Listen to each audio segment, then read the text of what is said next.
Not since the infamous Clone Saga have fans had so much trouble choosing the right Peter Parker. Then stop pretending to be. Welcome to WatchMojo.com, and today we're pitting the two actors who have portrayed our favorite web-slinger on film, Tobey Maguire and Andrew Garfield, against each other. Spider-Man doesn't kill people. Round 1. Origins. After an unfortunate incident involving a radioactive spider, Peter Parker took to wearing bright blue and red and fighting crime as Spider-Man. Your friendly neighborhood Spider-Man.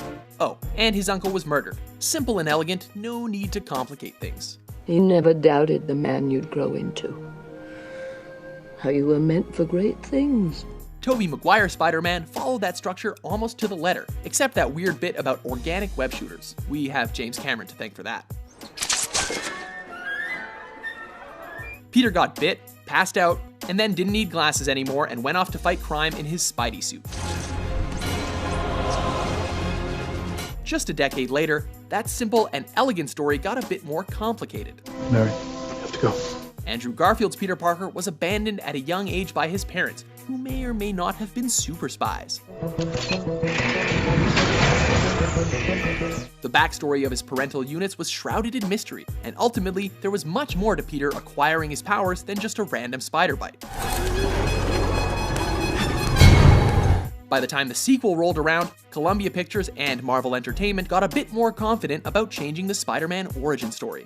It's just the wrist. It's just all in the wrist, buddy. Now, you don't get points for changing the formula that much, so we're giving this round to Tobey Maguire. Are you afraid that I'm gonna turn into some kind of criminal? Round 2. Portrayal of Peter Parker. I'm Peter Parker. Who is Spider-Man under that swanky mask of his? At his core, Peter Parker was conceived to represent the archetype of high school nerdiness.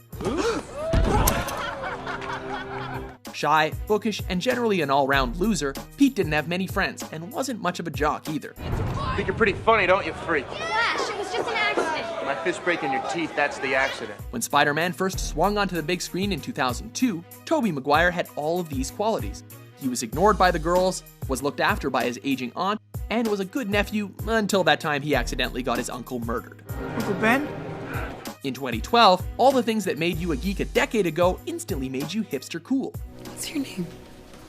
You don't know my name? Andrew Garfield put on his trendy glasses, managed an effortless bedhead coif that almost looked like it wasn't planned, and skateboarded through the halls of his high school like some sort of super-powered Marty McFly. Peter.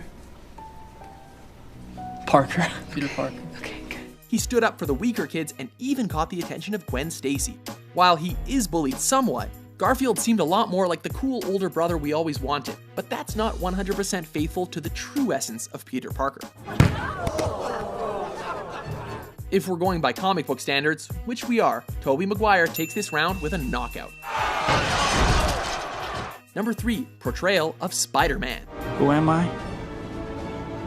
I'm Spider-Man. Tobey Maguire suspended our disbelief when he knitted the best cosplay costume ever and took to the streets as Spider-Man. The only thing was, he was still Peter Parker under that mask. He fought villains and saved kitty cats, sure, but he was still a big geek.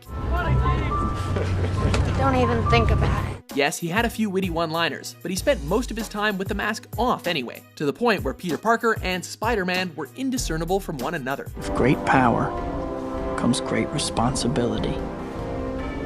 This is my gift, my curse. In 2012, we saw yet another teenager craft his own award-winning supersuit, presumably from materials he found in his basement. Spandex. Spandex. Everything. Spandex. But when Andrew Garfield put on his mask, he became a version of the webhead closer to the one we all know and love. He took his pent-up angst out on the bad guys, cops, and giant lizard creatures and made it fun to be Spider-Man. Not to mention the fact that he always had a good zinger ready in his back pocket. Alright, so you don't want to talk? There you go. Because he made Spider-Man cool again, Andrew Garfield wins this round. Number 4, chemistry and relationships. No matter what I do, no matter how hard I try.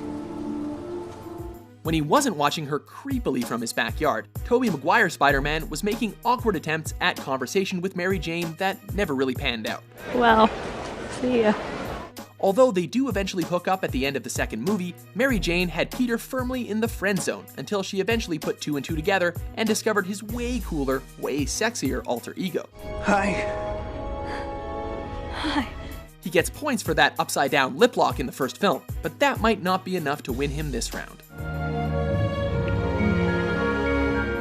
When Andrew Garfield's Peter Parker and Emma Stone's Gwen Stacy broke the ice, the chemistry was technically instantaneous. You following me? No, I'm not following you. No, I'm not. They flirted, joked, and generally gave each other the googly eyes. And before you knew it, they were dating. Now that is one smooth webhead. Shut up. Though it might not be the traditional, wait a few years and see if she notices me approach that we're used to from old Petey, it managed to spice things up and made for a much more engaging story. The point here goes to Garfield for his smooth moves. Round 5, Character Motivations. Remember, with great power comes great responsibility. What does Spider-Man really want out of life? Tobey Maguire's wall crawler only wanted to help make a difference, to make sure that the streets were a safer place, and to put his powers to a good and noble use. You're not Superman, you know. Isn't that wholesome? And it's definitely respectable. Don't we all want to make the world a better place in one way or another? This Spider-Man does just that, and he does it with style. He saved my life twice, and I've never even seen his face. Wow, him. So, the same thing must be true for all iterations of the character, right? Well, not exactly. Man, I'm sorry. It seems like Andrew Garfield's Spider-Man took his cues from Batman Begins and decided to avenge his dead uncle. How? You like beating on girls? You like beating on old men? By taking down every criminal who bore even the slightest resemblance to Uncle Ben's killer, even undercover cops. You seriously think I'm a cop? That is, of course, until a giant reptile creature started stealing the spotlight. And faster than you can say production notes, he dropped the revenge plotline and battled the giant lizard for some even sexier front-page action. If social network trending and Twitter followers are your thing, then Andrew Garfield's Peter Parker was on the right track. No, I got a free track. I wanted to ask you a question. But Tobey Maguire had that selfless heroism thing that deep down we really want from our Spider-Man. Winner, Maguire. Are you alright? You look like you just got second place in the science fair. By a score of 3-2, the winner is Tobey Maguire. You're doing it. Andrew Garfield may be a sass-talking hipster with a lot of angst, but Tobey is really the only one to have nailed it and become the Spider-Man we all know and love.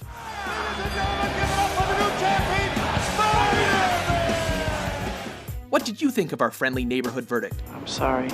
Is he okay? Be sure to debate in the comment section and subscribe to WatchMojo.com for more entertaining videos published every day. Believe in me, as I believed in you.